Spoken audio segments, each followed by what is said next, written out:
ആ 123 റോഡ് കിടക്കുന്ന 123 എടുക്കാതെ 120 കിടക്കുന്ന എൻ്റെ സ്ഥലത്ത് കൊണ്ടുവന്ന് കല്ലുവിട്ട് ഈ ഉദ്യോഗസ്ഥർ ചെയ്തിരിക്കുന്നതൊക്കെ അബ്യൂസ് ഓഫ് പ്രോസസ് ആണ്. അതിനവർ ഉത്തരം പറയേണ്ടി വരും.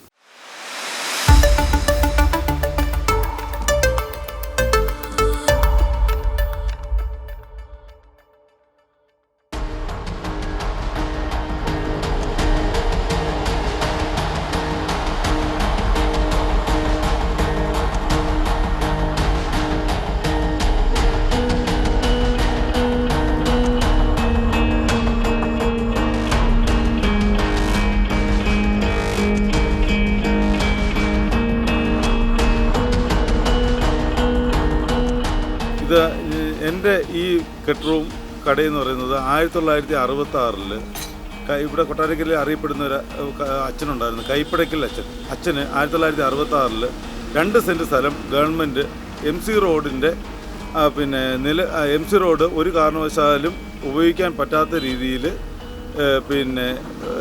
ഉള്ള ഒരു സ്ഥലം അച്ഛന് പതിച്ചു കൊടുത്തു. അത് 1970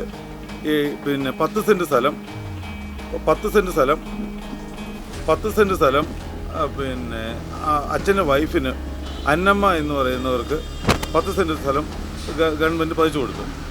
അത് 1971 അതിൻ്റെ തെക്ക് വശം 3 സെൻറ്റ് സ്ഥലം രമണൻ എന്ന് പറയുന്ന ആൾ മേടിക്കുകയും അയാൾ അതിനകത്ത് കെട്ടിടം വെച്ച് സ്ഥാപനങ്ങൾ നടത്തുകയും ഉണ്ടായി. അത് കഴിഞ്ഞ് 1976 വിജയകുമാരി എന്ന് പറയുന്ന ഒരു 3 സെൻറ്റ് സ്ഥലം മേടിക്കുകയും അവരും അതിൻ്റെ അകത്ത് അവരെ സ്ഥാപനങ്ങൾ നടത്തുകയുണ്ടായി. ഞങ്ങൾ 1984 ഈ ബാക്കിയുള്ള 4 സെൻറ്റ് സ്ഥലവും അച്ഛൻ്റെ 2 സെൻറ്റ് സ്ഥലം കൂടെ ചേർത്ത് 6 സെൻറ്റ് സ്ഥലം ഞങ്ങൾ വിലയ്ക്ക് വിലയാധാരം വാങ്ങുകയാണ് ഉണ്ടായത്. വിലയാധാരം വാങ്ങി ഞങ്ങൾ കെട്ടിടം വെക്കാനായിട്ട് വന്നപ്പോൾ 1985 കൊട്ടാരക്കര പഞ്ചായത്ത് ഫസ്റ്റ് ഗ്രേഡ് പഞ്ചായത്ത് ആവുകയും അതനുസരിച്ച് ഞങ്ങൾ കെട്ടിടം പഞ്ചായത്ത് സെക്രട്ടറിയുടെ കയ്യിൽ പ്ലാൻ കൊടുത്ത് അപ്രൂവ്ഡ് ചെയ്ത് അത് കെട്ടിടം വെക്കുകയും അത് 86 റവന്യൂ അതോറിറ്റി വന്ന് ഒറ്റത്തവണ ടാക്സ് കളക്ട് ചെയ്യുന്ന രീതിയിൽ ടാക്സ് കളക്ട് ചെയ്യും. അത് കൂടുതലായതിനാൽ അത് കുറപ്പിക്കുകയാണ് ഉണ്ടായത്. അത് കഴിഞ്ഞിട്ട് 1989 ഞാൻ ഷിബു ജോർജ് എന്ന് പറയുന്ന ഞാൻ ഇവിടെ ഷിബു ഏജൻസീസ് എന്ന് പറയുന്ന ഒരു സ്ഥാപനം ഇവിടെ നടത്തുകയുണ്ടായി. ഈ സ്ഥാപനം നടത്തുന്നതിന് മുമ്പിട്ട് ഇതിന് തൊട്ട് മുകളിൽ കൊട്ടാരക്കര പുലമൺ ജംഗ്ഷനിലെ പോസ്റ്റ് ഓഫീസ് ഇതിൻ്റെ തൊട്ട് മുകളിൽ ആണ് പ്രവർത്തിച്ചിരുന്നത്. അങ്ങനെ പ്രവർത്തിച്ചുകൊണ്ടിരുന്ന ഒരു 10-15 വർഷം 2010 വരെ ഒരു പ്രശ്നമില്ലാതെ ഇവിടെ പ്രവർത്തിച്ചുകൊണ്ടിരുന്നതാണ്. അന്നേരം ഈ പ്രവർത്തിച്ചുകൊണ്ടിരുന്ന സമയത്ത് ഈ പോസ്റ്റ് ഓഫീസുകാർ മേളിലുള്ള സമയത്ത് ഈ സൈഡിൽ കൂടെ ഒരു ഓട നമ്മുടെ കെട്ടിടത്തിൽ നിന്ന് വേസ്റ്റ് വെള്ളം എന്ന് പറഞ്ഞാൽ മഴ സമയത്ത് ഈ ഭാഗത്തുള്ള ഈ താഴ്ന്ന ഭാഗത്തുള്ള വെള്ളമെല്ലാം കൂടി ഈ ഭാഗത്തോട്ട് വന്ന് മറിയാതിരിക്കാൻ വേണ്ടി ഞങ്ങൾ ഇതിൻ്റെ വടക്ക് വശത്ത് ഒരു ഓട ഞങ്ങളുടെ ചിലവിൽ തന്നെ ഉണ്ടാക്കി വെച്ചിട്ടുണ്ടായിരുന്നു.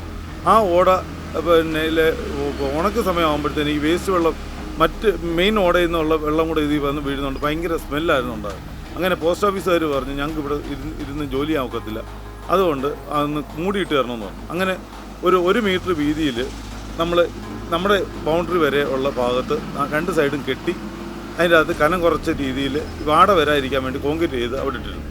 അത് കഴിഞ്ഞിട്ട് 2011 ആയപ്പോൾ ഇവിടുത്തെ കൊട്ടാരക്കരയിലെ ഒരു പറ്റം ആൾക്കാർ പല 2-3 പാർട്ടിയിലെയും ഒക്കെ ഉള്ള സാമൂഹിക പ്രവർത്തകരാന്ന് പറഞ്ഞിട്ട് എന്നെ വന്ന് സമീപിക്കുകയുണ്ടായി. ഈ സൈഡിൽ കൂടെ ഒരു റോഡ് ഉണ്ടാക്കിയാൽ നമുക്ക് എളുപ്പമാണ്. ഞാൻ പറഞ്ഞു എൻ്റെ സ്ഥലം വിട്ടു തരാൻ എനിക്കില്ല, കാര്യം മൊത്തത്തിൽ ഇവിടെ ഇത്രയേ ഉള്ളൂ സ്ഥലം, ടൗണിലുള്ള സ്ഥലമാണ്, അതുകൊണ്ട് എനിക്ക് വിട്ടു തരാൻ ഒക്കത്തില്ല. അങ്ങനെ അവർ പറഞ്ഞൊരു കാര്യം ചെറിയൊരു രീതിയിൽ വിട്ടു തരാൻ പറഞ്ഞു. അങ്ങനെ ഞാൻ പറഞ്ഞൊരു കാര്യം നിങ്ങൾ എൻ്റെ കെട്ടിടം കഴിഞ്ഞിട്ട് ഏതാണ്ട് 2 മീറ്ററോളം സ്ഥലം അന്ന് കിടപ്പുണ്ട്. ഈ ഓടയും അതിൻ്റെ ഉള്ള ഗ്യാപ്പിലുള്ള സ്ഥലം കൂടെ 2 മീറ്ററോളം കിടപ്പുണ്ടായിരുന്നു. അത് നിങ്ങളൊരു കാര്യം ചെയ്ത് നിങ്ങൾ അത് വെച്ച് വേണമെങ്കിൽ ചെയ്തോളാൻ പറഞ്ഞു. അങ്ങനെ 2011 ഇവർ റോഡ് വെട്ടുവാണെന്ന് പറഞ്ഞുകൊണ്ട് അപ്പുറത്തെ വരെയും സ്ഥലം ഇതേപോലെ എടുക്കുവാണെന്ന് പറഞ്ഞുകൊണ്ടാണ് എനിക്ക് പറഞ്ഞത്. അങ്ങനെ 2011 ഇവർ വന്ന് റോഡ് ഉണ്ടാക്കാമെന്ന് പറഞ്ഞുകൊണ്ട് 2-3 ലോഡ് മണ്ണ് ഈ ഗ്യാപ്പുള്ള സ്ഥലം താന്ന് കിടന്നതാണ്. അവിടെ കൊണ്ടുവന്ന് അടിച്ചപ്പം ഉള്ള പ്രശ്നമായ എന്ന് വെച്ചാൽ എൻ്റെ താഴത്തെ ഉള്ള നിലയിൽ ഈ റോഡിൻ്റെ താഴെയുള്ള ഭാഗത്ത് എനിക്ക് ഇറങ്ങിപ്പോകുന്ന ആ സൈഡിൽ കൂടെ ആയിരുന്നു പോകുന്നത്. അത് ആ വാതിൽ അടച്ചുകൊണ്ടാണ് ഇവർ ഇത് ചെയ്തത്. ഈ സമയത്താണ് അതിന് തൊട്ട് മുമ്പത്ത് തൊട്ടപ്പുറത്തെ വശത്ത് പെരപ്പാടൻ ജ്വല്ലറി നിൽക്കുന്ന സ്ഥലം വേറൊരു പാർട്ടി മേടിക്കുകയും അവിടെ ഒരു കെട്ടിടം വെക്കുകയും ആ കെട്ടിടം വെച്ചപ്പോൾ തന്നെ അതിൻ്റെ അകത്ത് പുറമ്പോക്കുണ്ടെന്ന് പറഞ്ഞ് അന്ന് പഞ്ചായത്ത് അത് തടയുകയും അങ്ങനെ 6 മാസത്തോളം അവിടെ സ്റ്റേ ചെയ്ത് അവിടെ ഇടുകയും ചെയ്തു. പല ഉദ്യോഗസ്ഥരും അന്നത്തെ രാഷ്ട്രീയക്കാരും പൈസ വാങ്ങി, എനിക്കത് ഉത്തമമായ ബോധ്യമുണ്ട്, പൈസ വാങ്ങി അത് ശരിയാക്കി കൊടുത്തു അത് കെട്ടിടം വെച്ച് കഴിഞ്ഞിട്ട് പിന്നെ നമ്പരിടാതെ കുറേ നാളിങ്ങനെ കിടന്നപ്പം ജ്വല്ലറിക്കാർ വന്ന് അത് എടുത്തു കഴിഞ്ഞിട്ട് പിന്നെ അവർക്ക് അന്നേരം കാർ പാർക്കിങ്ങിനുള്ള സൗകര്യം ഇല്ലായിരുന്നു. അങ്ങനെ കാർ പാർക്കിങ്ങിനുള്ള സൗകര്യത്തിന് വേണ്ടിയാണ് ഇവർ യഥാർത്ഥത്തിൽ ഈ റോഡെന്ന് പറഞ്ഞുകൊണ്ട് നമ്മളെ സമീപിച്ചതും.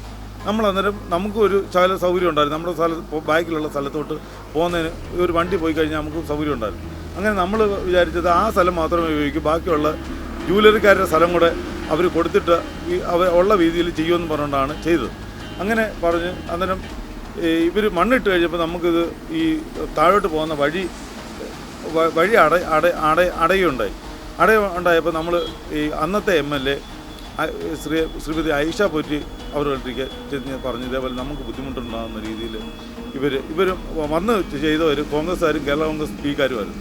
കാരണം അവർക്ക് ചെന്ന് പറഞ്ഞപ്പോൾ അവർ പറഞ്ഞു നിങ്ങളൊരു കാര്യം ചെയ്ത്, നിങ്ങൾ കൊട്ടാരക്കരയിൽ വർഷങ്ങളായി കച്ചവടം ചെയ്യുന്ന ആളായതുകൊണ്ട് ഇവിടെ കിടന്ന് അവരുമായിട്ടൊക്കെയും കിടന്ന് വഴക്കുണ്ടാക്കാതെ നിങ്ങൾ ഒരു ചെറിയൊരു ആരെങ്കിലും പരിചയമുള്ളൊരു വക്കീലിനെ വിളിച്ചിട്ട് നിങ്ങളൊരു ചെറിയ കേസ് കൊടുക്കാൻ പോകും. അത് അന്നേരം ഞങ്ങൾ ഐഷപ്പറ്റി MLA ആയതുകൊണ്ട് ഞാനത് പിന്നെ എൻ്റെ പേപ്പറുകൾ, എൻ്റെ കരവടച്ച പേപ്പറുകൾ പിന്നെ വില്ലേജ് ഓഫീസർ എനിക്ക് തന്ന ഫുൾ റെക്കോർഡുകൾ, ഞാൻ ബാങ്കിൽ നിന്ന് ലോൺ എടുത്തതിൻ്റെ ആ പേപ്പറുകൾ, അതെല്ലാം കൂടെ പിന്നെ ഐഷപ്പറ്റി പേപ്പർ കാണിച്ചപ്പം ഇത്രയും പേപ്പർ ഉണ്ടെങ്കിൽ നിങ്ങൾക്ക് എന്തിനാണ് പേടിക്കുന്നത്, നിങ്ങൾ ഒരു ചെറിയ കേസ് കൊടുക്കുമ്പം കോടതി എന്തെങ്കിലും ഒരു ഇത് പറയും, അങ്ങനെ 2 കൂട്ടരും അതനുസരിച്ച് അങ്ങ് പോയിക്കോളുന്നു.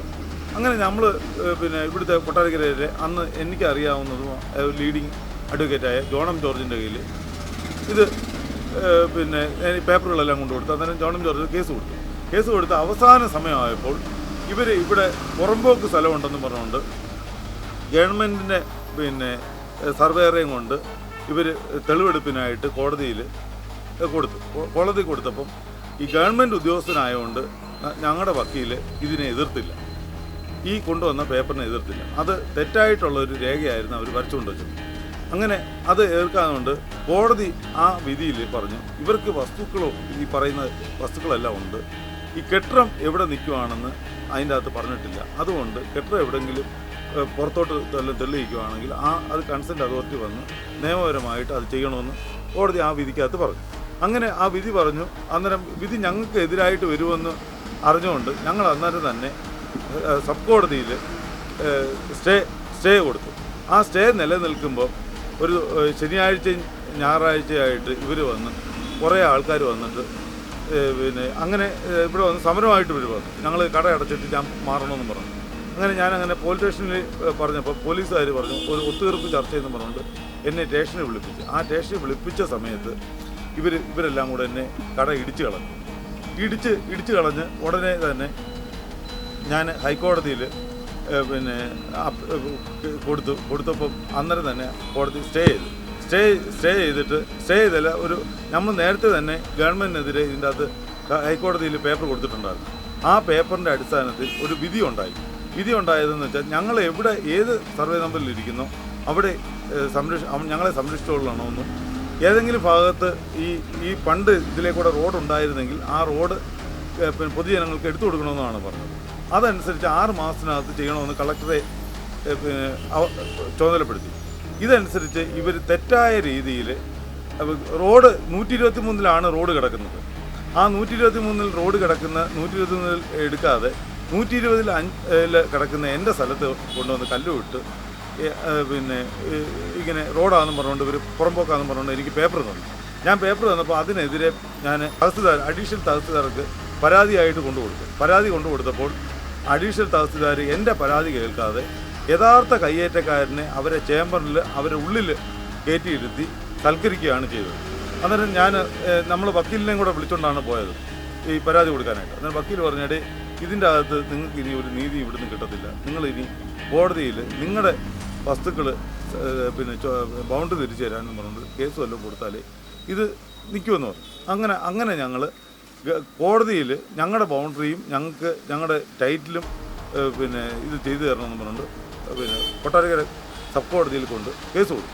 ആ കേസ് കൊടുത്തതിൻ്റെ അടിസ്ഥാനത്തിൽ കൊല്ലം ജില്ലാ അസിസ്റ്റൻറ്റ് ഡയറക്ടർ പിന്നെ സർവേയിലെ ഏറ്റവും മുതിർന്ന ഉദ്യോഗസ്ഥനെ ഇവിടുത്തെ കമ്മീഷണറായി വെക്കുകയും ആ കമ്മീഷൻ ഇവിടെ വന്ന് അളന്ന് ഇപ്പോൾ നിലവിലുള്ള ആ വഴി അതും എൻ്റെ സ്ഥലത്താണെന്ന് കമ്മീഷൻ കോടതി റിപ്പോർട്ട് കൊടുക്കുകയും ചെയ്തു. അങ്ങനെ റിപ്പോർട്ട് കൊടുത്ത് കഴിഞ്ഞിട്ടാണ് ഇവിടെ കൊറോണ വന്ന് 2 വർഷം കേസുകളൊന്നും എടുക്കാതായി കേസ് എടുത്തു തുടങ്ങി അവർക്കെതിരെ വരുവാണെന്ന് പറഞ്ഞപ്പോൾ ഇവർ ഉദ്യോഗസ്ഥരെ വെച്ചുകൊണ്ട് ഭരണത്തിൻ്റെ സ്വാധീനം വെച്ച് ഉദ്യോഗസ്ഥരെ വെച്ച് എൻ്റെ കെട്ടിടം ഒരു ദിവസം രാവിലെ വന്ന് ഒരു അക്ഷരവും പറയാതെ JCB എല്ലാം കൂടെ കൊണ്ടുവന്ന് ഇടിച്ചു കളയാനുണ്ടായി. അതനുസരിച്ചാണ് ഞാൻ ഹൈക്കോടതിയിൽ രണ്ടാമത് പോയി. എനിക്ക് പിന്നെ ആദ്യം ഒരു പേപ്പർ തന്നപ്പോൾ ഞാനത് ഹൈക്കോടതി കൊണ്ടുവന്ന് സ്റ്റേ ചെയ്തായിരുന്നു. ഹൈക്കോടതിയിൽ അടുത്തൊരു ഉത്തരവ് ഉണ്ടാകുന്നവരെ പിന്നെ സ്റ്റേ ചെയ്തായിരുന്നു. ആ സ്റ്റേ നിലനിൽക്കുമ്പോഴും ആണ് ഇവർ കൊണ്ടുതന്നെ ഇടിക്കുന്നത്. അത് ഞാൻ ഹൈക്കോടതി തന്നെ ഇതിൻ്റെ കാര്യം ചെന്ന് പറഞ്ഞപ്പോൾ അന്നേരം തന്നെ ആ സെക്കൻഡിൽ തന്നെ എനിക്ക് സ്റ്റോപ്പ് മെമ്മോ ഇവർക്കെതിരെ സ്റ്റോപ്പ് മെമ്മോ ഫാക്സ് ചെയ്ത് അന്നേരം തന്നെ അവർ ഇടി നിർത്തി. ഈ 24-ാം തീയതി കഴിഞ്ഞ ഈ മാസം 24-ാം തീയതി ഈ ഇടിച്ച ഉദ്യോഗസ്ഥരെ കണ്ടംപ്റ്റ് ഓഫ് കോർട്ടിന് വേണ്ടി ഹൈക്കോടതിയിലേക്ക് വിളിച്ചേക്കുവാണ്. ആ പേപ്പറാണ് ഞാൻ ഇവിടെ കാണിക്കുന്നത്.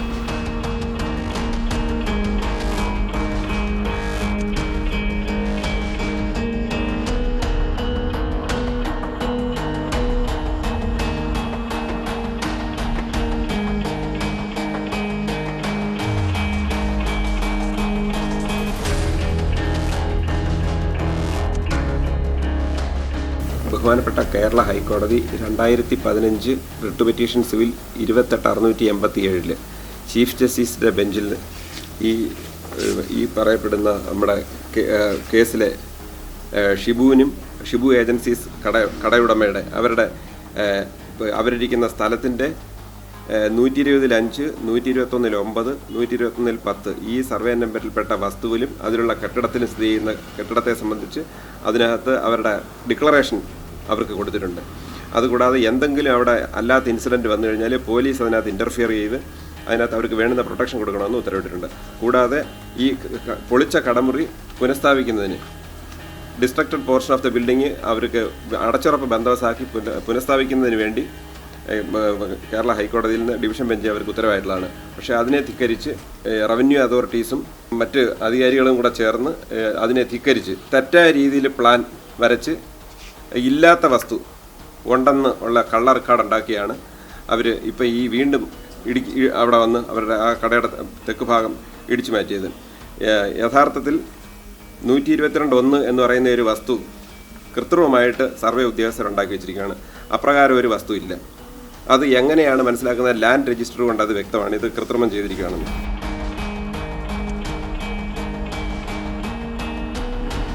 ഈ 9.4 അതും ഇതിനകത്തില്ല. ഇത് 33.3 എഴുതി വെച്ചിരിക്കുകയാണ് സ്ട്രൈറ്റ്. തന്നല്ല ഈ കേസിൻ്റെ ബ്ലോക്ക് മാപ്പിലോ അല്ലെങ്കിൽ അതിൻ്റെ റീസർവേ പ്ലാനിലോ ഉള്ളതിൽ നിന്ന് വ്യത്യസ്തമായിട്ടാണ് വടക്ക് ഭാഗമുള്ള പ്ലാനുകളിൽ നിന്ന് വ്യത്യസ്തമായിട്ടാണ് ഈ തെക്ക് ഭാഗം ഈ 122-1 എന്ന് പറഞ്ഞ പ്ലാൻ കാണുന്നത്. അതിനകത്ത് കോമൺ സൈഡ് ഒന്നല്ല, അതായത് ഇതിൻ്റെ ചേരുന്ന ഭാഗങ്ങൾ ഒന്നല്ല, അതാണ്. കൂടാതെ ഇപ്പോൾ ഈ ചെയ്തതിനെതിരെ ബഹുമാനപ്പെട്ട കേരള ഹൈക്കോടതിയിൽ നിന്ന് കൊട്ടാരക്കര തഹസീൽദാർ ശുഭൻ, അതുപോലെ assistant executive engineer PWD roads Jamal Muhammad, doctor A. Jayathilak IAS, Afsana Parveen district collector എന്നിവർക്ക് എതിരെ കണ്ടംപ്റ്റ് നടപടി ഈ തെറ്റായ രീതിയിൽ നിയമവിരുദ്ധമായി ഈ കട പൊളിച്ചതിനെതിരെ എടുത്തിട്ടുണ്ട്. അവർ 14-ാം തീയതിക്കാകുമ്പോൾ വെച്ച് അവരുടെ തർക്കം ബഹുമാനപ്പെട്ട കേരള ഹൈക്കോടതിയിൽ ബോധിപ്പിച്ചില്ലെങ്കിൽ 15/9/2022 ഉച്ചയ്ക്ക് 1:45 ഇവർ നേരിട്ട് അവിടെ ഹാജരാകാനും ബഹുമാനപ്പെട്ട കേരള ഹൈക്കോടതി ഉത്തരവിട്ടിട്ടുണ്ട്, ഫയൽ ചെയ്തിട്ടുണ്ട്. കൊട്ടാരക്കര സബ് കോടതിയിൽ നിന്നും ഈ കെട്ടിടം പുനഃസ്ഥാപിക്കുന്നതിനും ഇതിനകത്ത് അക്രമികൾക്കെതിരെ നടപടിയെടുക്കുന്നതിനുള്ള ഉത്തരവുകൾ പാസ്സാക്കിയിട്ടുണ്ട്. അതെല്ലാം നിലനിൽക്കെയാണ് നിയമവിരുദ്ധമായിട്ട് അവർ ഈ കടക്കെട്ടിടത്തിൻ്റെ ഭാഗം പൊളിച്ചു മാറ്റിയത്. അവർ ചെയ്യുന്നത് അക്രമമാണ്. ഇവിടുത്തെ നിയമവാഴ്ചയെ വെല്ലുവിളിച്ചുകൊണ്ടുള്ള കാര്യങ്ങളാണ് ഈ ചെയ്യുന്നത്. നിയമവിരുദ്ധമായ പ്രവൃത്തിയാണ് അവർ ചെയ്യുന്നത്. സർക്കാരിന് ഇത് ചെയ്യാൻ പറ്റുന്നത് ഈ 122 എന്ന ഫീൽഡിൻ്റെ പ്ലാൻ അത് സർവേ ആൻഡ് ബൗണ്ടറീസ് ആക്ട് അനുസരിച്ച് റീഫിക്സ് ചെയ്ത് കറക്റ്റ് ചെയ്തെടുക്കണം. അത് ചെയ്യുന്നതിന് പകരം മനഃപൂർവ്വമായിട്ട് ഇല്ലാത്ത കാര്യങ്ങൾ വെച്ചിട്ടാണ് ഇത് ചെയ്യുന്നത്. ഈ ഉദ്യോഗസ്ഥർ ചെയ്തിരിക്കുന്നതൊക്കെ അബ്യൂസ് ഓഫ് പ്രോസസ്സാണ്. ഈ കേസിൽ നിയമവിരുദ്ധമായി ഒന്നും ചെയ്യരുതെന്ന് കോടതിയുടെ നിരോധന ഉത്തരവുള്ളതാണ്. കൊട്ടാരക്കര സബ് കോടതിയിലും ബഹുമാനപ്പെട്ട കേരള ഹൈക്കോടതിയുടെ നിരോധന ഉത്തരവിൽ നിലവിലുള്ളതാണ്. ആ നിലവിലുള്ള സ്ഥിതിക്ക് ഒരു നോട്ടീസ് ഇഷ്യൂ ചെയ്യാൻ പോലും ഈ അധികാരികൾക്ക്, ഇതിനകത്ത് കേസിലെ കക്ഷികളാണ് അവരെല്ലാം, അവർക്ക് അധികാരമില്ല. അഥവാ ഇപ്പോഴത്തെ ഈ ഒരു ഇൻസിഡൻറ്റിൽ നോട്ടീസ് പോലും ഇഷ്യൂ ചെയ്തിട്ടുണ്ടെങ്കിൽ അപ്പോഴേ ഞങ്ങളത് കോടതിയുടെ ശ്രദ്ധയിൽപ്പെടുത്തിയാൽ അപ്രകാരം ഒരു നോട്ടീസും ഇഷ്യൂ ചെയ്തിട്ടില്ല. ഇത് ബലാൽ ബ്യൂറോക്രസിയാണ് ഈ കാണിച്ചത്. ഒരു കാരണവശാലും അത് അംഗീകരിക്കാൻ പറ്റുന്നതല്ല. അതിനവർ ഉത്തരം പറയേണ്ടി വരും.